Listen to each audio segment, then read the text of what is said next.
She knows exactly how many times she emptied the dishwasher this month. She hates that love now has columns. Dear Mia. Episode 11.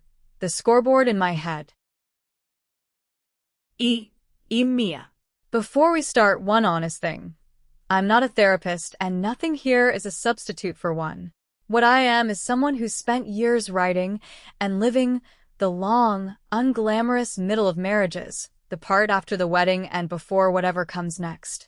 So take this as one person's honest attempt at an answer, not a professional prescription. Let's get into today's letter. Dear Mia. I have become the kind of person who keeps score in my marriage, and I hate it. I do not mean that I have an actual spreadsheet, although honestly I am not far from it. I mean there is a running tally in my head all the time. I know I unloaded the dishwasher 4 times this week, and my husband did it once. I know I handled the last 3 birthday gifts for our families. I know I got up with the dog both nights he was sick. I know I have initiated sex the last 6 times, which makes me feel pathetic even typing it. I know I was the one who apologized first after our last 2 arguments. I know I have made dinner 9 of the last 12 nights. The worst part is that I do not even want to be right. I want to be generous. I want to do things because I love him, not because I am adding another mark under my column. But I feel like a little accountant lives in my head now, recording everything before I can stop her. He will say, I picked up groceries, and instead of just saying thank you, I immediately think, yes, because I made the list, checked the pantry, texted you the brand of yogurt, and reminded you on your way home. He will rub my shoulders for 5 minutes, and I think I rubbed yours for 20 last week. It is ugly. I do not like who I am in these moments. My husband is not a bad man. That is part of why this is confusing. He works hard. He loves me. He is affectionate. If I ask him to do something, he usually does it. But I am tired of asking. I am tired of feeling like the person who notices first, moves first, apologizes first, reaches first, plans first. Then when he does something kind, I cannot fully receive it because the scoreboard immediately adjusts for context. I know this sounds ungrateful. Sometimes I hear myself thinking, that does not count because I had to ask, which seems so unfair. But it also feels true. We had a fight last week because he said I seem impossible to please lately. He said he tries and I find a way to discount it. I said he wants credit for helping with a life that is also his. He said, see, this is what I mean. Nothing is ever enough. I did not know how to answer because in the moment I thought, yes, nothing is enough because the problem is the whole pattern and every single example sounds petty by itself. I do not want a marriage where everything is 50-50 down the middle like roommates with a chore app. I know life is not like that. Sometimes one person gives more. Sometimes the other does. I have had seasons where he carried me emotionally, especially when my mother died. I do not want to erase that. But right now I feel like I am carrying 1,000 little things, and because none of them is huge, I do not know how to say I am tired without sounding like I am prosecuting him over dishes. How do I stop keeping score without pretending the score is not telling me something? That last sentence is the whole letter. How do I stop keeping score without pretending the score is not telling me something? I want to hold both halves with you because if we lose either one, the answer becomes dishonest. Yes, scorekeeping can become corrosive. And yes, the score may be pointing toward a real imbalance. The goal is not to shame you out of noticing. The goal is to turn the private tally into public information before it hardens into contempt. First, I want to relieve you of one piece of shame. The little accountant in your head did not move in because you are petty. She moved in because some part of you decided the pattern was not being seen any other way. Scorekeeping often begins when direct asking, hoping, hinting, explaining, or silently waiting has failed to produce enough change. The mind starts collecting data because the heart is tired of being told it is overreacting. That does not mean the data is always complete or fair. But it does mean the tally is trying to protect something. In other words, the scoreboard is a symptom. It is not the original disease. When a relationship feels generally reciprocal, people do not usually count every dish. They may notice a busy week, they may get irritated, they may ask for help, but they do not develop an internal audit system around shoulder rubs and grocery lists. Counting begins when trust in the larger balance has weakened. The question is why? From your letter, I hear at least 3 categories being counted. There is practical labor, dishes, dinners, groceries, family gifts, dog care. There is emotional initiative, apologizing first, reaching first, noticing tension first. And there is intimacy, initiating sex, receiving affection, feeling wanted. Those are different ledgers. They may be connected, but they need different conversations. If you pour all of them into one accusation called "I do everything," he will probably defend the examples, and you will both miss the structure. That is one reason these fights go so badly. The exhausted person finally opens the vault, and out comes everything. The dishwasher, the yogurt brand, his mother's birthday, the dog, sex, apologies, dinner, shoulder rubs, the whole unpaid history of the month. The other person hears a chaotic prosecution and starts arguing individual charges. I did groceries. I got up with the dog last month. You said you wanted to cook. Each rebuttal may be technically true and emotionally useless, because the problem was never whether he has done anything. The problem is that you feel like the default engine of the relationship. That phrase may help. Default engine. You are not saying he contributes nothing. You are saying the relationship seems to move because you notice, initiate, and remind. If you stop, things pause. Dishes wait. Gifts do not get bought. Conversations do not get repaired. Sex does not happen. Plans remain unplanned. That is a lonely role, even if the other person is kind once activated. I want to pause on once activated because that is often where resentment lives. A partner who does things when asked can still leave the asking itself as your permanent job. And the asking is not nothing. Asking requires noticing the need, deciding it matters, interrupting the other person, managing tone so you do not sound nagging, risking irritation, following up if it does not happen, and then somehow feeling grateful when the task is completed, as if you were not the one who carried the first half. That is why he does it when I ask, often does not feel as reassuring as people think it should. At the same time, your husband is telling you something too. He feels discounted. He experiences himself as trying and you as finding a reason it does not count. That may be partly defensiveness, but it may also be partly true. Once resentment has built a scoreboard, it can become very hard for new good behavior to register. The tally starts applying footnotes to every contribution. Groceries do not count because you made the list. Dinner does not count because it was simple. Affection does not count because you initiated yesterday. An apology does not count because you cried first. Some of those footnotes are meaningful. Some may be resentment protecting itself from disappointment by refusing to be impressed. This is where you have to become very honest, not cruelly honest, but cleanly honest. Which parts of the score are telling you about real structural imbalance? Which parts are telling you that you are so hurt you cannot receive anything without cross-examining it? Both can be true. If he is underfunctioning, that needs to change. If you're discounting every effort because accepting it would make you vulnerable to hope, that also needs attention.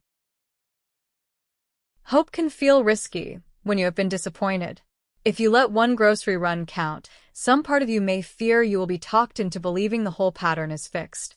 So the mind says, no, it does not count because I made the list. That may be accurate in a practical sense, but it also protects you from the danger of softening too quickly. Softening before change is stable can feel like surrender. I understand that. But if nothing is allowed to count, the relationship has no path back. You need a way for partial change to count partially, without letting partial change pretend to be complete. That is a sentence worth keeping. Partial change can count partially. If he buys groceries from a list you made, that counts as execution, not ownership. Execution is useful. Ownership is bigger. You can say thank you for the execution while still needing ownership to grow. The problem comes when he wants execution to be celebrated as equal partnership, or when you refuse to acknowledge execution because it is not ownership. Both distort reality. Reality is more specific. He did one part, you did another, and the distribution of parts may still be unfair. Specificity will save you here if anything can. The next conversation should not begin with, "I keep score because you never do enough." That sentence will be emotionally true and strategically terrible. Begin with the pattern and your ownership of the scoreboard. "I have noticed I am keeping score in my head, and I do not like what it is doing to me or to us. I think I am doing it because I feel like I am the default person for too many kinds of work. I do not want to live with a private tally. I want us to make the work visible and redistribute some of it." This is a strong opening because it does not deny your part.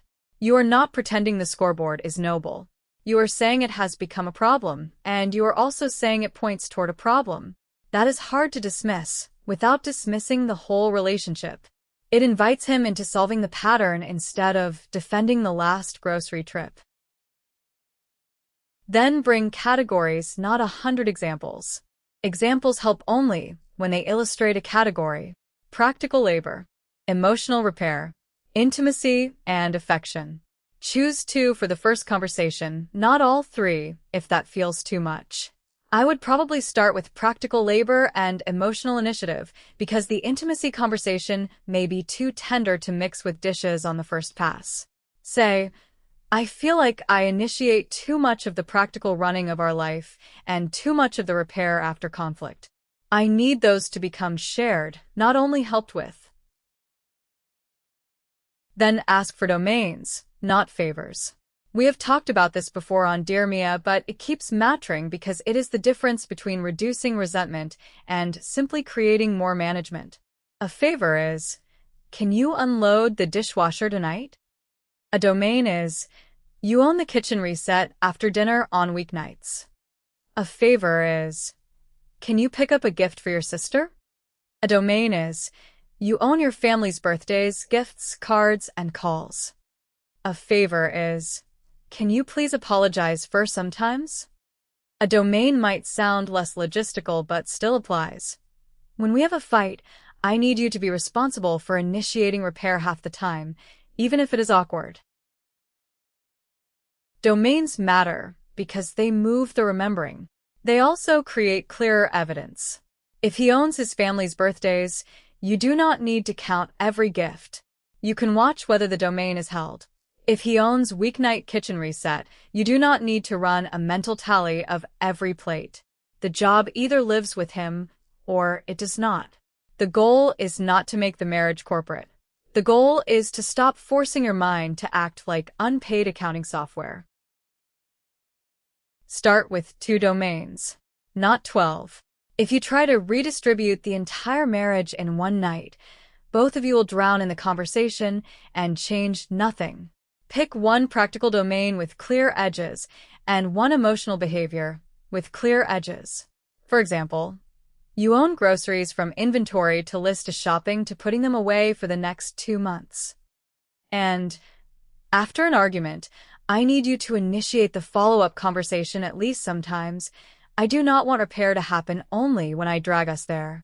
Then define what success looks like. Not perfectly. Enough. This is where your husband may say, "Just tell me what you need." He may mean that lovingly, but you need to explain why that sentence by itself is part of the problem. You can say, "I will tell you what I need in this conversation, but I need the ongoing noticing to live with you too. If I have to keep identifying every task and asking every time, I am still managing." Say it without contempt. It may be a new concept for him. Give him a chance to understand it. But do not abandon it because it sounds inconvenient. You should also ask him what he feels he carries that you may not see. This is not a trap. It is necessary. Scoreboards are often incomplete because they track the work the scorekeeper notices and value. He may be carrying something real: financial pressure, car maintenance, calming his parents, long work stress, social emotional steadiness, tasks you have stopped seeing because he does them consistently. Or he may not have much to name. Either way, you need to know. A fair conversation includes his invisible work too. This is not because your exhaustion becomes invalid if he also carries things. Two people can both carry more than the other sees. But if you want to move from courtroom to partnership, you have to become curious about the whole load, not only your own side of the ledger. The purpose is not to crown the bigger martyr. The purpose is to build a map accurate enough that the next decisions make sense. I would use a simple exercise. Each of you writes down everything you believe you carry in a typical week.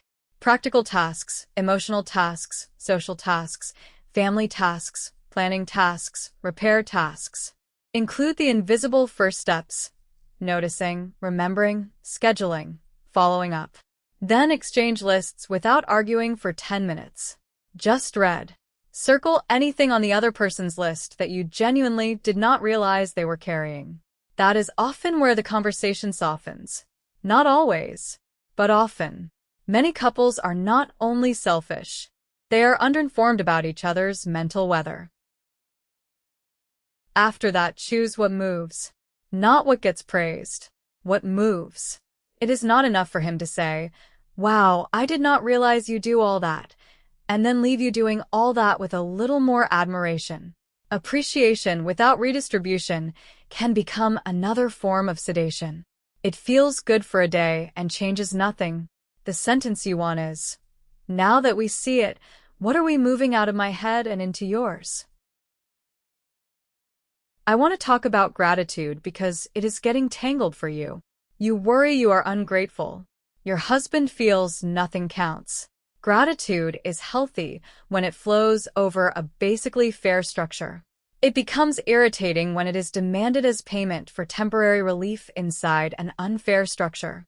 If he does groceries once, gratitude is fine. If he expects the emotional reward of a parade for doing groceries after you plan the whole trip, resentment will flare because the gratitude being requested is disproportionate to the ownership taken. Try tiered gratitude. That sounds unromantic, but it is emotionally accurate. "Thank you for picking up the groceries" is real. "I still need us to talk about you owning the whole grocery process" is also real. One sentence does not cancel the other. You can appreciate the part without pretending it is the whole. This may feel strange at first because resentment prefers all or nothing. Either it counts or it does not. Mature repair lives in the middle. That counted, and it is not enough yet. The intimacy part of your letter deserves its own tenderness. You said you initiated sex the last 6 times and felt pathetic typing it.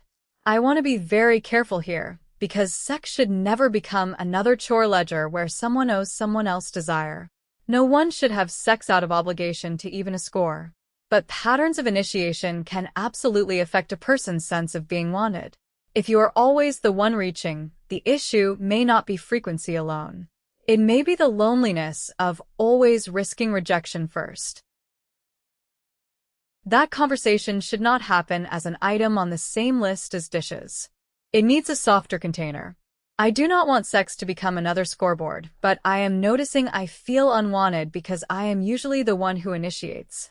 I need to understand what is happening for you, and I need us to find ways for me to feel desired too.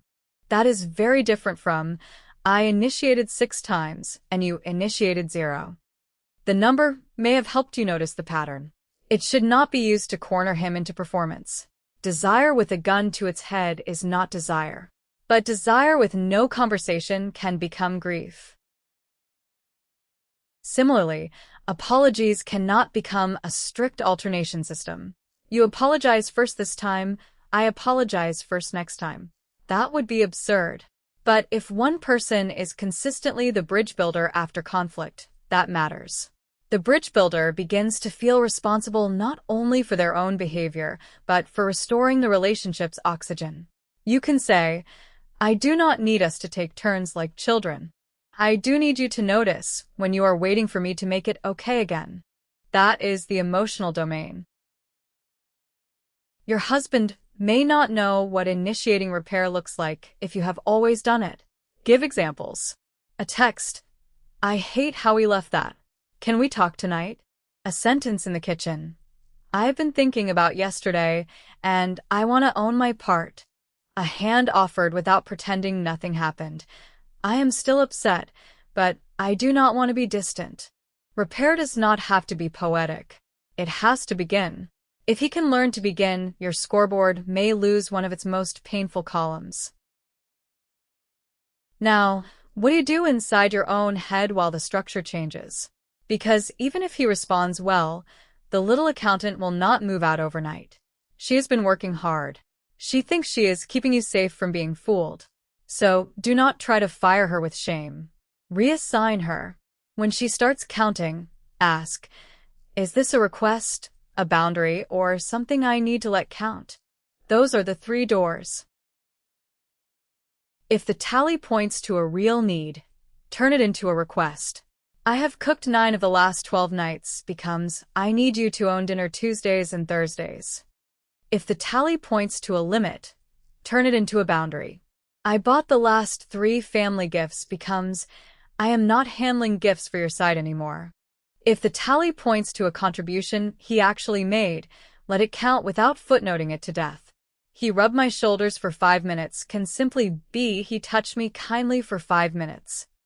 You do not have to compare it to last week every time.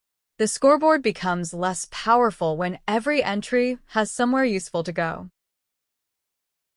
This is not easy. Resentment is sticky because it offers a strange kind of protection. As long as you keep the tally, you do not have to risk the vulnerability of saying, "I need more from you, and I am afraid you will not care enough to give it." The tally feels stronger than that. It gives you evidence, arguments, sharpness. But underneath, there is usually a softer sentence. "I want to feel less alone." That is the sentence worth leading with when you can. There is also grief here. Grief that generosity started feeling unsafe. Grief that love began to require accounting. Grief that you cannot simply receive a shoulder rub without the ledger opening. Do not underestimate that loss. It is sad when a marriage reaches the point where kindness has to fight through accumulated context before it can land. But sadness can be useful if it keeps you from becoming only angry. Anger says, "Look what I carry." Sadness says, "I miss when I did not have to carry it this way." Both are true. The sadness may help your husband hear the longing underneath the prosecution. You might tell him that too. "I miss being generous," without immediately wondering whether I am overgiving. That sentence is less likely to produce defensiveness than "you make me keep score." It also tells the truth. You do not want to be this way. You are not enjoying the tally. You are trying to find your way back to a marriage where giving does not feel like disappearance. But that way back requires him to care about the score before you stop counting. This is important. People sometimes tell the resentful partner, "Just stop keeping score," as if generosity can be restored by unilateral amnesia. No. If the structure is unfair, stopping the count without changing the structure just makes exploitation easier, even if exploitation is not intended. The healthier sequence is, make the load visible, redistribute some of it, let new evidence accumulate, then the count becomes less necessary on its own. That is how you stop keeping score, not by pretending numbers do not exist, but by building a relationship where the numbers are no longer the only proof you have. When he owns domains without prompting, when he initiates repair, when he reaches for you sometimes without you reaching first, when he notices fatigue before you turn it into an argument, your internal accountant will have less to do. She may still show up during stress. Fine. But she will not need to run the marriage. I also want to say something about fairness versus equality. You said you do not need 50-50 down the middle, and I believe you. Most long relationships are not equal every week. They breathe. One person carries more during illness, grief, work deadlines, childbirth, depression, family crisis. You mentioned that he carried you when your mother died. That matters. Do not erase it. But fairness over time requires both people to notice when a season has become the default climate. If you carried more for a month because he was in crisis, that is love. If you carry more indefinitely because he has gotten comfortable with your overfunctioning, that is a structure. So, in the conversation, use time. I know there have been seasons where you carried me. I am grateful for that. I am talking about the current pattern which has been going on long enough that I am changing inside it. That prevents him from defending himself with old evidence of care. Old care counts. It does not cancel present imbalance. Again, specificity. This season, this pattern, this effect. He may ask what enough looks like. Have an answer ready, because I will know it when I feel it will frustrate both of you. Enough might look like he fully owns 2 practical domains for 3 months. He initiates 1 repair conversation after conflict without prompting. He plans 1 date or shared rest activity from start to finish every 2 weeks. He asks once a week, "What is feeling heavy that I may not see?" These are examples, not prescriptions. The point is to define behavioral evidence. Your body needs more than promises. So does his. And you need to define what you will do differently if he does step up. Not as a reward system, but as fairness. If he owns groceries, you will not hover over the list. If he plans dinner, you will not correct the restaurant choice unless there is a real issue. If he initiates repair clumsily, you will not punish the clumsiness more than you receive the attempt. If he gives affection, you will practice receiving it as affection, not immediately entering it into a comparative database. This is your side of letting new evidence matter. That may be humbling. It is often easier to demand change than to make room for changed behavior once it arrives. If you have been the default engine, you may also have become attached to the control that comes with that role. Not happy in it, necessarily, but practiced. Letting him own things may mean watching him do them differently. It may mean tolerating a forgotten brand of yogurt without turning it into proof that ownership failed. It may mean accepting that a transfer domain is not truly transferred if you keep a secret duplicate of it in your head. That is hard. It is also how you get free. Freedom is the point, not winning. Not proving that your column has more marks. Not making him finally admit you are the better spouse. Freedom. The freedom to cook dinner because you want to, not because no one else will. The freedom to receive a shoulder rub without doing math. The freedom to let him handle his mother's birthday and not treat the silence before it as your emergency. The freedom to stop living with an accountant in your head where a lover used to have more room. If he refuses to engage, if he insists that your only problem is ingratitude, then the scoreboard is telling you something even more important. It is telling you that the person benefiting from the current arrangement does not want it examined. That is serious. Again, not necessarily a final verdict, but serious. A loving partner may feel defensive, but should eventually become curious about a pattern that is changing who you are. I do not want you to feel that way is a beginning. Here is what I will own is better. You are impossible to please with no curiosity is a dead end. You can give this a real trial. Have the conversation. Move 2 domains. Set a check-in for 6 weeks.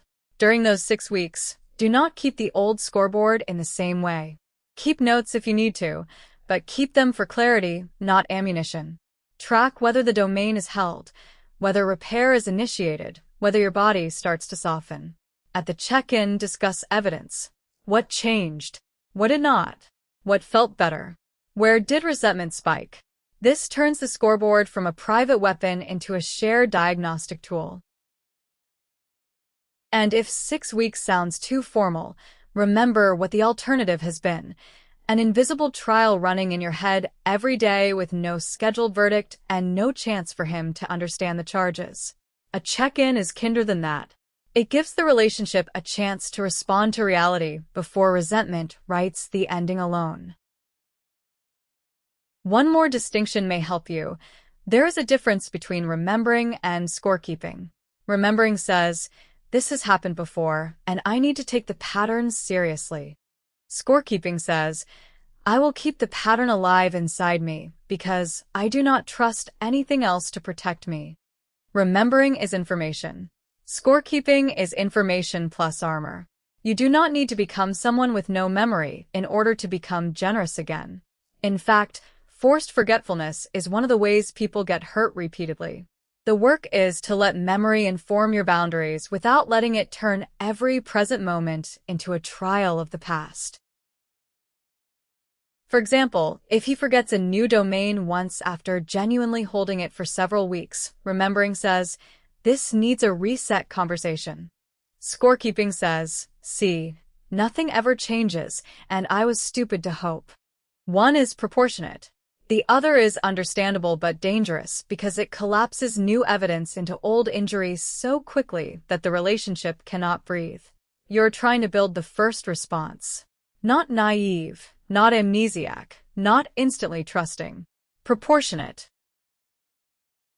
This is where a shared check-in can protect both of you. If you know there is a place to discuss drift, your mind does not have to seize every missed detail as the only chance to make the pattern visible. You can say to yourself, I noticed this. I will bring it to the check-in. That is very different from swallowing it or exploding. It gives the observation a container. Resentment grows fastest when observations have nowhere dignified to go. I would also build in a repair phrase for when you catch yourself discounting something reflexively. Something like, let me try that again. If he does groceries and you immediately say, well, I made the list, and you hear the sharpness in your own voice, pause. Let me try that again. Thank you for getting the groceries. I am still feeling tender about the larger ownership issue, but I do appreciate that you went. That is not fake. It is more accurate than the first sentence. It gives his contribution room without surrendering your larger truth. Accuracy is the North Star here. Resentment is often inaccurate in both directions at once. It is accurate that the load is unfair. It is inaccurate that nothing he does matters. It is accurate that being asked to manage the list is still labor. It is inaccurate that picking up the groceries has no value. It is accurate that you are tired. It may be inaccurate that he does not care. The more precise you become, the less resentment has to shout. There is also a risk that once you finally name the scoreboard, your husband will become temporarily eager and then fade. That is common. Not because people are always insincere, but because new awareness produces a burst of effort, and habits return when the emotional heat cools. This is why the 6-week check-in matters more than the first conversation. Do not judge the future by the first 48 hours after a painful talk. Judge it by whether new ownership survives an ordinary Tuesday when nobody is trying to prove anything. If he has a burst of effort, receive it but do not crown it. I appreciate this. I want us to keep it going long enough that it becomes normal. That sentence is better than either extreme. It does not punish him for trying, and it does not let a 2-day sprint erase a 2-year pattern. Again, partial change can count partially. You might also need to grieve the fact that some of this had to be asked for. That grief is real. Even if he changes beautifully, there may be a small ache in you that says, why did I have to get this tired before you noticed? Do not let that ache sabotage the change, but do not shame yourself for having it. Sometimes repair includes mourning the years before the repair. You can be grateful for what changes and still sad that it took so much loneliness to get there. Those feelings can coexist. If you share that grief with him, do it carefully, not as a way to make his effort meaningless, but as part of the honest aftermath. I am glad we are changing this. I also feel sad that I had to get so resentful before we got here. A mature partner may feel pain hearing that, but he should be able to understand it. Repair is not only moving forward, it is also making room for the cost of what happened before. And if you are the partner listening who feels discounted, here is your part. Do not make your hurt about being underappreciated the only subject. It may be true that your efforts are not landing. That hurts. But if your partner is keeping score because they feel chronically alone, then demanding more gratitude without changing the load is like asking someone to thank you for opening a window in a room you keep filling with smoke. Start with curiosity. What are you carrying that I do not see? What do you wish I owned without being asked? What would make my help feel like partnership instead of assistance? Those questions may be uncomfortable. They are also the doorway out. Then choose something and own it badly before you own it well. That is allowed. You may forget a step. You may buy the wrong yogurt. You may schedule the plumber for a terrible window. Do not use imperfection as proof you should hand the work back. Learn the domain the way your partner had to learn it, through mistakes and consequences. Competence is built. If you retreat the first time you are corrected, you are asking your partner to remain the expert forever and then resenting them for expertise. And for you, the scorekeeper, when he owns something badly but sincerely, decide what kind of mistake it is before reacting. Is it dangerous, costly, or disrespectful? Intervene. Is it merely different, inefficient, or not how you would have done it? Let it ride.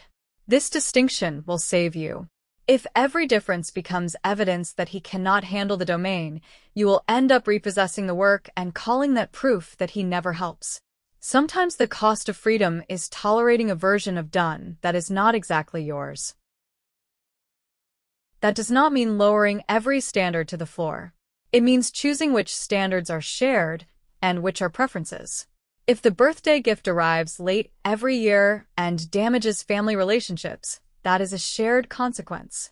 If the wrapping paper is ugly, that may be a preference. If the groceries miss a medical dietary need, that matters. If he buys the other acceptable pasta shape, maybe let the pasta live.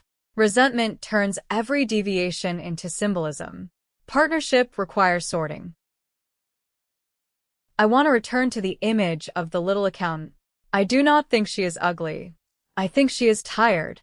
I think she has been sitting under fluorescent lights in the back office of your marriage, trying to make the numbers explain why your heart feels overdrawn. Thank her for the warning.